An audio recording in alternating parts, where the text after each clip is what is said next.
Hello అండి, welcome to Arha Telugu. ఆడపిల్లని కని పెంచి వివాహం చేయడం అంటే వేరెవరో పరాయి వారికి ఉపయోగపడే ఒక కుందనపు బొమ్మను తయారు చేసి ఇవ్వడమే. ఇంతటి త్యాగం చేయగల శక్తి ఉన్న స్త్రీ పురుషులకు మాత్రమే ఆ ఈశ్వరుడు ఆడబిడ్డను ప్రసాదిస్తాడు. భగవద్గీతలో కృష్ణ పరమాత్మ అర్జునుడితో అపారమైన పూర్వ జన్మ పుణ్యం ఉన్న తల్లిదండ్రులకు మాత్రమే ఆడబిడ్డ లభిస్తుంది అని స్పష్టంగా చెప్పాడు. ప్రజలు అజ్ఞానంతో తమ వృద్ధాప్యంలో అన్నం పెట్టే తోడు ఉంటారని మగ సంతానం కోరుకుంటారు. కానీ నిజానికి మనస్సులోని బాధను, జీవితంలోని బాధను పంచుకునేది ఎప్పటికైనా ఆడబిడ్డలే.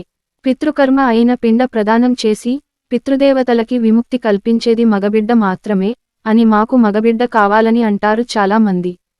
కానీ రామాయణంలో సీతమ్మ తన మామగారు అయిన దశరథుని మహారాజుకి పిండ ప్రదానం చేసినట్టు ఉంది.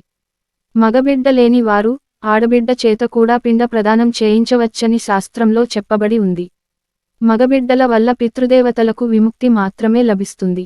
అదే ఆడపిల్లల్ని కన్న తల్లిదండ్రులకు ఆడపిల్లను కన్యాదానం చేయడం వల్ల ఆ పుణ్యం కారణంగా ఆ తల్లిదండ్రులతో పాటు వారి ముందు పుట్టిన 10 తరాలు, తరువాత పుట్టిన 10 తరాలు శాశ్వత బ్రహ్మలోకాన్ని పొందుతారు అని శాస్త్రంలో చెప్పబడింది.